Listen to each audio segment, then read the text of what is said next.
Ikalabing-walong kabanata. Ang pagdakip kay Jesus.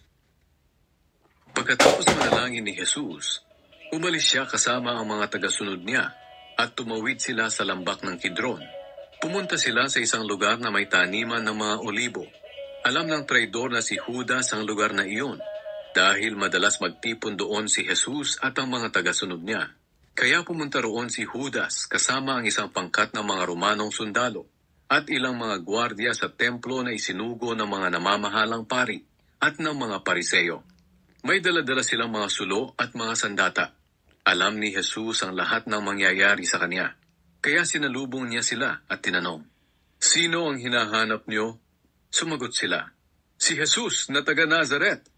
Sinabi ni Jesus sa kanila, "Ako iyon." Naroon din ang traidor na si Judas na nakatayong kasama ng mga taong naghahanap kay Jesus. Nang sabihin ni Jesus na siya ang hinahanap nila, napaurong sila at natumba sa lupa. Kaya muling nagtanong si Jesus, "Sino ang hinahanap niyo?" Sumagot silang muli, "Si Jesus na taga Nazaret." Sinabi sa kanila ni Jesus, "Hindi ba't sinabi ko na sa inyo na ako iyon? Kung ako nga ang hinahanap niyo, hayaan niyong makaalis ang mga kasama ko." Sinabi niya ito para matupad ang sinabi niya sa Ama, "Wala ni isa mang napahamak sa mga ibinigay mo sa akin." Sa pagkakataong iyon, bumunot ng espada si Simon Pedro at tinaga ang alipin ng punong pari. Naputulan ka ng tainga ng alipin na ang pangalan ay Malchus. Pero sinaway ni Jesus si Pedro, "Ibalik mo ang espada mo sa lalagyan nito. Sa palagay mo ba'y hindi ko titiisin ang paghihirap na ibinigay sa akin ng Ama?" Dinala si Jesus kay Anas. Dinakip si Jesus ng mga Romanong sundalo sa pangunguna ng kanilang kapitan, kasama ng mga gwardiyang Hudyo. Siya'y iginapos nila at dinala muna kay Anas na biyenan ni Caifás. Si Caifás ay punong pari ng taon na iyon, at siya ang nagpayo sa mga pinuno ng mga Hudyo na mabuting mamatay ang isang tao kaysa sa mapahamak ang buong bansa. Ipinagkaila ni Pedro na kilala niya si Jesus. Si Simon Pedro at ang isa pang tagasunod ay sumunod kay Jesus. At dahil kilala ng punong pari ang tagasunod na ito, nakapasok siyang kasama ni Jesus sa bakuran ng punong pari. Naiwan namang nakatayo si Pedro sa labas ng pintuan. Lumabas muli ang tagasunod na kilala ng punong pari at nakiusap sa babaeng nagbabantay sa pinto, kaya pinapasok si Pedro. Sinabi ng babae kay Pedro, "Hindi ba't isa ka sa mga tagasunod ng taong iyan?" Sumagot si Pedro, "Hindi." Maginaw noon kaya nagsiga ang mga alipin at mga gwardya, at tumayo sila sa paligid nito para magpainit. Nakihalo si Pedro sa kanila at nagpainit din. Tinanong si Jesus ng punong pari. Samantala, tinanong ng punong pari si Jesus tungkol sa mga tagasunod niya at sa mga itinuturo niya. Sumagot si Jesus, "Hayagan ako nagsasalita sa mga tao. Lagi ako nangangaral sa mga sambahan at sa templo, kung saan nagtitipon-tipon ang lahat ng Hudyo. Wala akong itinuro ng palihim. Bakit niyo ako tinatanong ngayon? Tanungin niyo ang mga nakarinig sa akin. Alam nila kung ano ang mga sinabi ko." Nang masabi ito ni Jesus, sinampal siya ng isa sa mga gwardya na malapit sa kanya. Sinabi ng gwardya, "Bakit ganyan ka sumagot sa punong pari?" Sinagot siya ni Jesus, "Kung may masama akong sinabi, patunayan mo. Pero kung totoo ang sinabi ko, bakit mo ako sinampal?" Habang nakagapos pa si Jesus, ipinadala siya ni Anas kay Caifás na punong pari. Muling ipinagkaila ni Pedro na kilala niya si Jesus. Samantala, nakatayo pa rin si Simon Pedro malapit sa siga at nagpapainit. Tinanong siya ng mga naroon, "Hindi ba't isa ka sa mga tagasunod niya?" "Hindi," tanggi ni Pedro. Tinanong din si Pedro ng isa sa mga alipin ng punong pari, nakamag-anak ng pinutulan niya ng tainga. "Hindi ba't nakita kitang kasama niya roon sa may taniman ng mga olibo?" Muli itong itinanggi ni Pedro, at noon din ay tumilaok ang manok. Dinala si Jesus kay Pilato. Mula kay Caifás, dinala si Jesus sa palasyo ng gobernador. Umaga na noon. Hindi pumasok ang mga Hudyo sa palasyo dahil ayon sa kautusan nila. Ang pumasok sa bahay ng isang hindi Hudyo ay hindi magiging karapat-dapat kumain ng hapunan sa pista ng paglampas ng anghel. Kaya sa labas sila kinausap ni Pilato at tinanong, "Ano ang paratang nyo laban sa taong ito?" Sumagot sila, "Kung hindi po siya kriminal, ay hindi namin siya dadalhin sa inyo." Sinabi ni Pilato sa kanila, "Dalhin niyo siya at kayo na ang humatol ayon sa inyong kautusan." Sumagot ang mga pinuno ng mga Hudyo, "Ngunit wala kaming kapangyarihang humatol ng kamatayan." Nangyari ang mga ito upang matupad ang sinabi ni Jesus tungkol sa uri ng kamatayang dadanasin niya. Muling pumasok si Pilato sa palasyo at ipinatawag si Jesus at tinanong, "Ikaw ba ang hari ng mga Hudyo?" Sumagot si Jesus, "Sa iyo ba nanggaling ang tanong na iyan o may nagsabi lang sa iyo tungkol sa akin?" Sumagot si Pilato, "Hudyo ba ako? Dinala ka rito sa akin ng mga kababayan mo at ng mga namamahalang pari. Ano ba ang ginawa mo?" Sinabi ni Jesus sa kanya, "Ang kaharian ko ay wala rito sa mundo. Kung nandito ang kaharian ko, makikipaglaban sana ang mga tagasunod ko, upang hindi ako madakip ng mga Hudyo. Pero tulad nga ng sinabi ko, ang kaharian ko ay wala rito." Sinabi ni Pilato, "Kung ganoon, isa kang hari?" Sumagot si Jesus, "Tama ang sinabi mo na isa akong hari. At ang dahilan kung bakit ako ipinanganak at naparito sa mundo ay upang ipahayag ang katotohanan. At ang lahat ng gustong makaalam ng katotohanan ay nakikinig sa akin." Tinanong siya ni Pilato, "Ano ba ang katotohanan?" Hinatulan si Jesus ng kamatayan. Nang masabi ito ni Pilato, lumabas siya at sinabi sa mga Hudyo, "Wala akong makitang kasalanan sa taong ito, pero ayon sa kaugalian ninyo, dapat ako magpalaya ng isang bilanggo tuwing pista ng paglampas ng anghel. Kaya gusto ba ninyong palayain ko ang hari ng mga Hudyo?" Sumigaw ang mga tao, "Hindi siya! Si Barabas!" Si Barabas ay isang tulisan.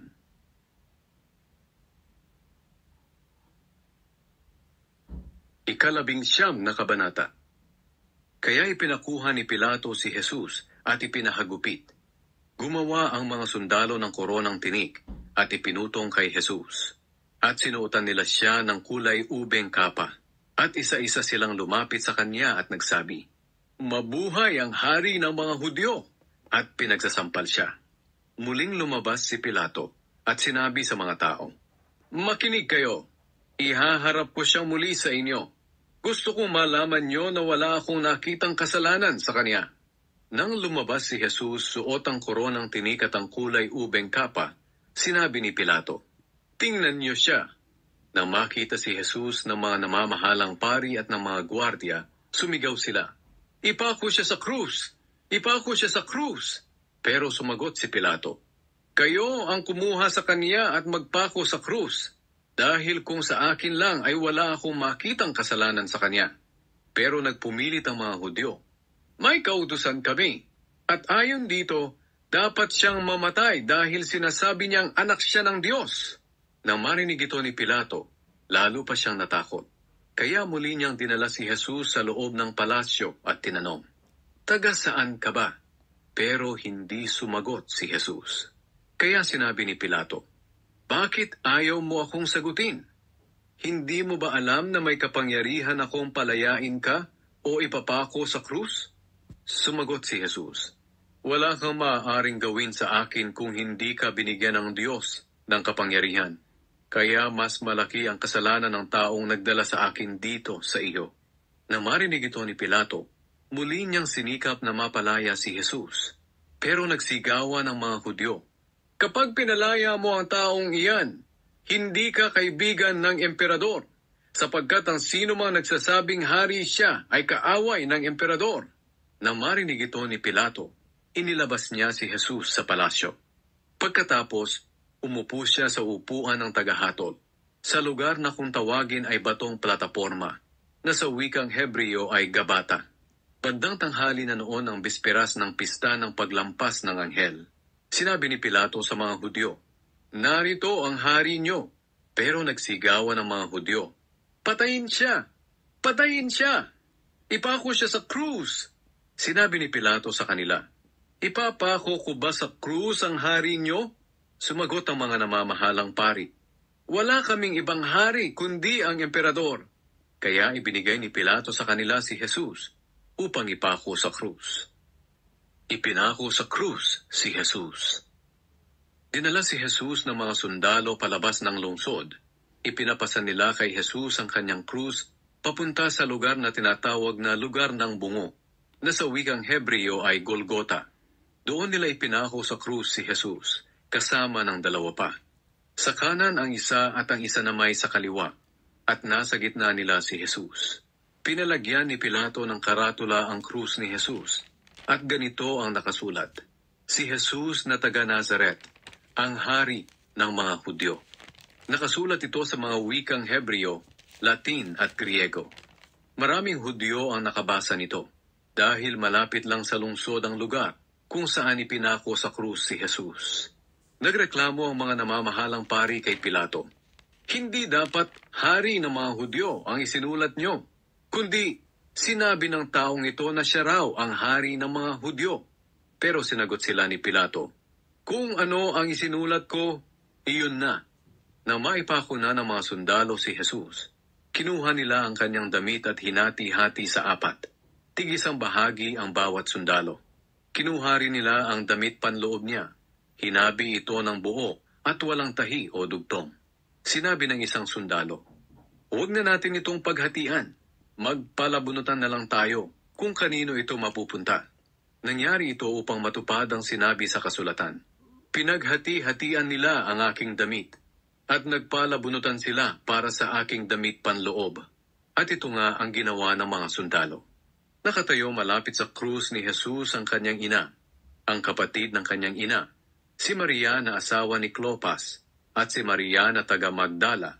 Nang makita ni Jesus ang kanyang ina na nakatayo roon katabi ng minamahal niyang tagasunod, sinabi niya, Babae, ituring mo siyang anak. At sinabi naman niya sa tagasunod niya, Ituring mo siyang ina. Mula noon, tumira na ang ina ni Jesus sa tahanan ng tagasunod na ito.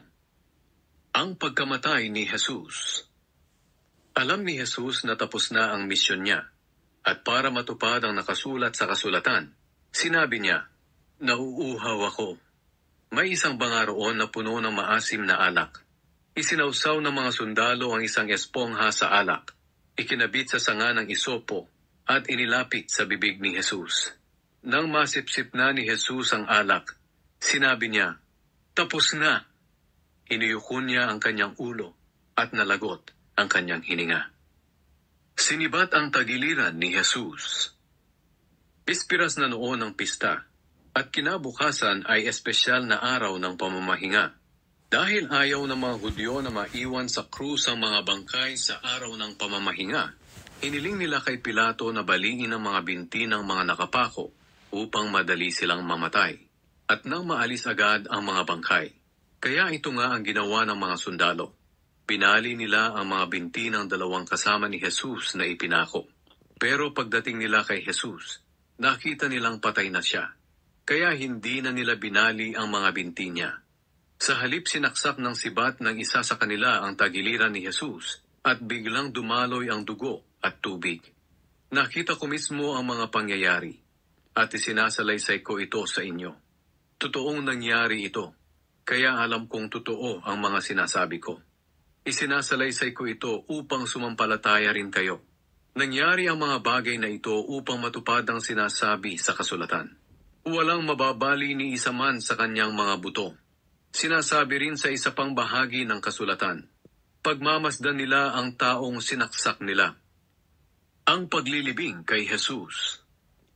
Pagkatapos nito, hiningi ni Jose na taga Arimatea ang bangkay ni Jesus kay Pilato. Si Jose ay isang tagasunod ni Jesus, ngunit palihim lang, dahil natatakot siya sa mga pinuno ng mga Hudyo. Pinayagan siya ni Pilato, kaya pinuntahan niya ang bangkay ni Jesus para kunin ito. Sinamahan siya ni Nicodemus, ang lalaking bumisita noon kay Jesus isang gabi. Nagdala si Nicodemus ng mga 35 kilo ng pabango na gawa sa pinaghalong mira at aloe. Kinuha nila ang bangkay ni Jesus at nilagyan ng dala nilang pabango habang ibinabalot ng telang linen ayon sa nakaugalian ng mga Hudyo sa paglilibing. Sa lugar kung saan ipinako si Jesus ay may halamanan at doon ay may isang bagong libingan na hinukay sa gilid ng burol na hindi pa napapaglibingan. Dahil bispiras na noon ng pista at dahil malapit lang ang libingang iyon, doon na nila inilibing si Jesus.